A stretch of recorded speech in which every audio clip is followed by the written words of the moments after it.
Long before the rise of Islam, the southern reaches of Arabia, known to the Romans as Arabia Felix or Fortunate Arabia, were celebrated for their extraordinary wealth, lush valleys, and thriving civilizations. This land, now largely arid, was once a green and prosperous region, famed across the ancient world for its abundance and strategic importance. The Sabaeans, legendary in ancient texts and myth, engineered the monumental Great Dam of Marib. This marvel of ancient engineering transformed the harsh desert into a fertile paradise, supporting agriculture and bustling cities. Their ingenuity fueled a booming trade in frankincense and myrrh, precious commodities that traveled along caravan routes to distant lands, enriching the region and connecting it to empires as far as Rome and India. Over centuries, powerful kingdoms like the Himyarites rose to unify the region, controlling vital trade routes that linked Africa, Asia, and the Mediterranean. These kingdoms were centers of learning and culture, embracing diverse faiths from Judaism to Christianity, and leaving behind a legacy of inscriptions, temples, and monuments. Yemen was a true crossroads of empires, not an isolated backwater. Its society was complex and dynamic, with settled farmers cultivating terraced hillsides, skilled artisans shaping pottery and tools, and merchants guiding caravans across vast deserts. Markets bustled with goods and ideas from across the known world. The people of this land inherited a remarkable legacy of innovation, creativity, and global exchange. Their inventions and artistry influenced cultures far beyond Arabia, and their ports welcomed ships from distant shores. By the dawn of the 7th century, Yemen was a land steeped in deep history and vibrant culture, its cities alive with tradition and ready for new ideas to take root. Into this world of ancient splendor and restless change, a transformative message from the north was about to arrive, destined to reshape the destiny of Yemen and its people. The stage was set for a new chapter in Yemen's remarkable story, one that would echo through the centuries to come. Yemen's geography made it a vital crossroads, commanding the Bab el-Mandeb Strait and linking the Red Sea to the Indian Ocean. Its ports bustled with goods from India and beyond, while caravans carried treasures north to the Mediterranean. Dramatic mountains, fertile terraces, and arid deserts shaped a fiercely independent people. Unlike the nomadic Bedouin, Yemen's tribes were mostly settled, rooted in their land and traditions. Tribal loyalty defined society, with powerful confederations like Hamdan and Kinda shaping politics and culture. Any new movement had to navigate this intricate web of alliances and rivalries. Yemen's people were worldly, yet deeply tied to their heritage. Surrounded by great empires, they were no strangers to foreign influence. It was this sophisticated society that would soon encounter the message of Islam.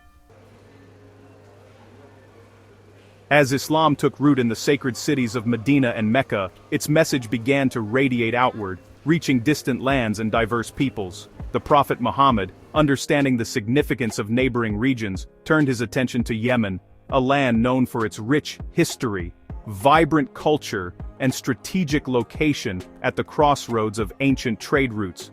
Yemen was not only a land of great beauty and tradition, but also a place of spiritual depth and influence. The Prophet recognized its potential as a beacon for Islam in the south of Arabia. In 628 CE, rather than sending armies or imposing force, he chose a path of wisdom and diplomacy. The Prophet sent envoys to Yemen's leaders, delivering letters written with respect and sincerity, inviting them to explore the teachings of Islam. Among these envoys was Ali ibn Abi Talib, renowned for his wisdom, integrity, and deep understanding of the faith. He was entrusted with the mission to approach the influential Hamdan tribe. Ali ibn Abi Talib taught the people, recited the Quran with eloquence, and patiently explained Islam's core beliefs, answering questions and addressing concerns with compassion. The Hamdan tribe, moved by the clarity and sincerity of the message, embraced Islam in a single day. Their hearts were touched not by force, but by conviction and understanding. The Prophet rejoiced at this peaceful acceptance, praising the approach of gentle invitation and setting a powerful precedent for the spread of Islam in Yemen and beyond. Other trusted companions such as Mu'adh ibn Jabal and Khalid ibn al-Walid were also sent, not as conquerors but as teachers, judges and guides tasked with nurturing faith and justice among the people. The Prophet's guidance to his envoys was clear and compassionate. Make things easy, give good tidings, and always respect the dignity and customs of the people you meet. This approach, rooted in wisdom, compassion, and mutual respect, enabled Islam to spread rapidly and peacefully across Yemen, fostering unity and harmony among its diverse communities. The Yemeni response became a shining model for conversion by conviction, not compulsion, inspiring future generations. Islam's message resonated deeply with Yemen's people and traditions, weaving itself into the very fabric of Yemeni society, and leaving a legacy of faith, peace, and respect that endures to this day. Islam's rapid, peaceful spread in Yemen was driven by a unique blend of political, spiritual, and social factors that shaped the region's destiny. The story of Yemen's early acceptance of Islam is not just about faith, but about a society in search of new direction and hope. Yemen's old kingdoms had faded, leaving a power vacuum and growing resentment toward foreign Persian and Abyssinian rule. The people longed for self-determination and a sense of belonging, as centuries of outside control had eroded local authority and pride. Islam offered unity and independence, a homegrown alternative that promised to restore dignity and autonomy to the Yemeni people. It was seen as a movement that could bring together divided tribes and communities under a single, empowering vision. Spiritually, Yemen was already familiar with monotheism through its long-standing Jewish and Christian communities. This made the core message of Islam, belief in one God, less foreign and more easily embraced by many Yemenis. The Quran's familiar stories, its moral clarity, and its call for justice resonated deeply with the people. Many found comfort and inspiration in its verses, which echoed the values and traditions they already held dear. When Persian governor Badhan accepted Islam, it signaled a dramatic turning point, removing official barriers to the new faith. His conversion was a powerful endorsement, encouraging others to consider Islam's message seriously. Tribal leaders' conversions encouraged their allies and followers to join them, spreading Islam quickly through existing networks of loyalty and kinship. The movement gained momentum as more influential figures embraced the new faith. The idea of the Ummah, a community united by faith, offered a new kind of solidarity that transcended old tribal divisions. For the first time, people could see themselves as part of something greater than their immediate clan or tribe. Islam's promise of justice, equality, and unity appealed to a society seeking stability, meaning, and a brighter future. It offered hope for a more just and harmonious way of life.